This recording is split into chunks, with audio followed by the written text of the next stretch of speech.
Yeah. How's going on? This is the Anime Man. Welcome back to another episode of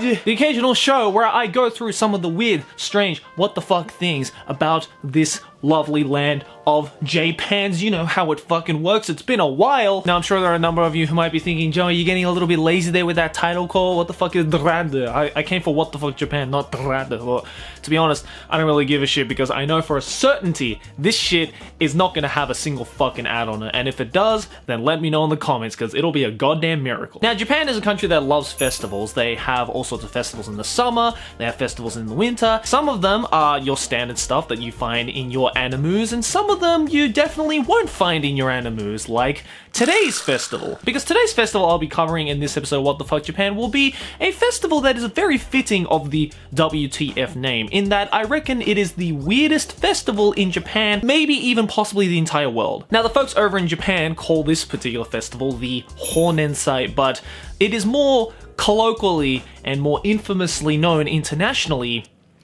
as the Penis Festival. There are a lot of penises, and we pray to penises for good sexual health. Now, I know a lot of you are going to be like, Joey, that's fucking absurd. Like, there is no possible way that a festival like that could exist on planet Earth. But rest assured, today I will be recounting my episodes of going to said Penis Festival to prove the fact that, yes, this festival does in fact exist, and yes, your boy went all the way out to Aichi just to attend the Penis Festival. The things I do for you sometimes, I swear to God. Now, I didn't actually know this until I went to the Honensai in Aichi, but there are actually a number of penis festivals that happen all across Japan all year round. The one we went to is located in the Aichi prefecture near the Tagata Shrine, and the one in Aichi happens every year on March the 15th, which coincidentally, I don't know if it's coincidental or not, happens to land on the day after White Day. And if you guys don't know what White Day is, then I did a whole video on that, so go check that out. It was basically me, Aki, and my good friend Gaijin Goomba, as well as his wife and a bunch of other Japanese friends. We all went up there to Aichi, and the first thing we saw was a whole bunch of dicks, unsurprisingly. And when I say everything was penis themed, I mean everything was penis themed. From the storefronts to the things that they put out in the store to the food that they sold. And of course, your boy had to just try one for that good screenshot.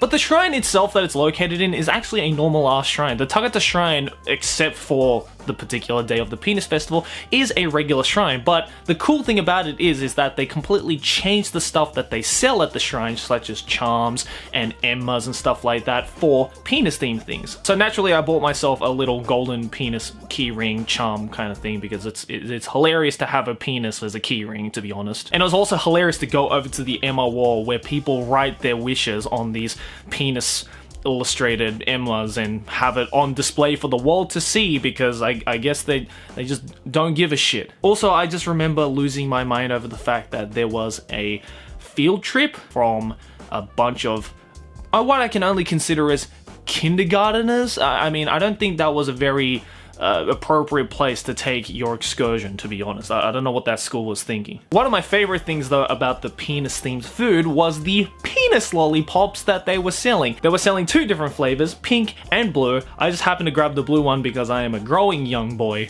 And yeah, just imagine me for about 2 hours trying to get this little penis lolly down without looking weird in front of people. They were also selling a bunch of penis and vagina and boob shaped memorabilia and objects like ashtrays and sake cups and sake glasses, and I believe there was just a giant dick, just a giant sculpture of a dick called the Big Object, which was sold for like $50. Not gonna lie, I was super fucking tempted to buy that, because can you imagine just walking into my house and seeing a giant penis in my front door? That would be hilarious. So then after we looked around and saw all the food and the objects and stuff like that, we found that they were actually doing a number of events throughout the day. One of which was a little bit of like a free time to display the giant penis mikoshi, which they carry down the hill to the other shrine that we were at. So because we had a bunch of free time, we decided to walk up to the other shrine at the top of the hill and to go see the giant penis. On the way, we saw a bunch of beautiful sakura blooming, which was pretty rare considering it's still like the middle middle of March, and usually sakuras bloom around early April.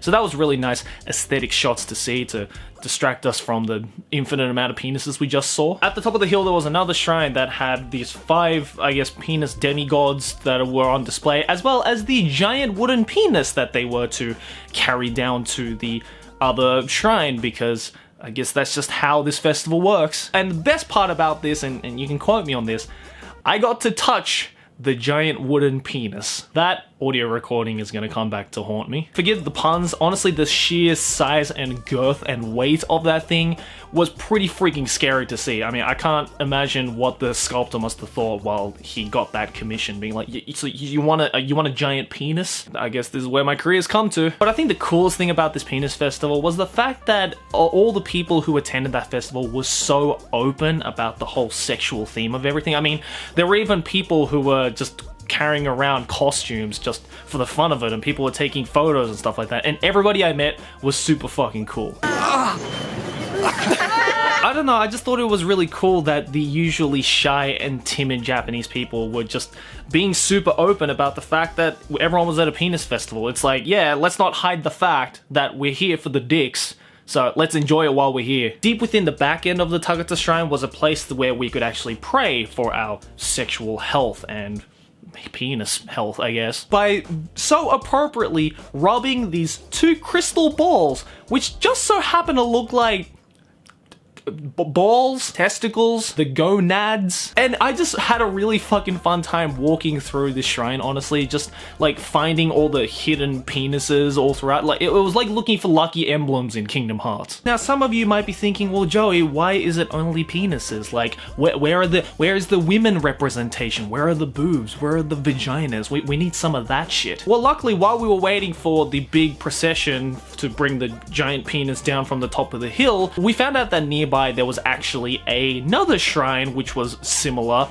called the Boob Shrine. And I kid you not, it's exactly what it sounds like. It is a shrine where you pray to a pair of boobs, or I guess the boob god, for good mammarial health. And again, this was like looking for lucky emblems in Kingdom Hearts because everything was boob themed. So I did what any man would do when going to a boob shrine. I went and prayed to the boob gods through a special and pretty neat little ceremony. I bought a boob themed Emma, wrote a wish, and hung that shit up for the whole world to see. And by the time we finished there, the procession at the Dig Festival was about to start. So we quickly headed back to Tagata Jinja to witness one of the craziest things that I have ever fucking seen. Imagine a Japanese shrine full of thousands of people watching a bunch of men carrying a large heavenly casket with a giant wooden penis on it as they spin around multiple times while people are cheering in the background. Also, while they were doing that, there was another carriage that was handing out sake, and mind you,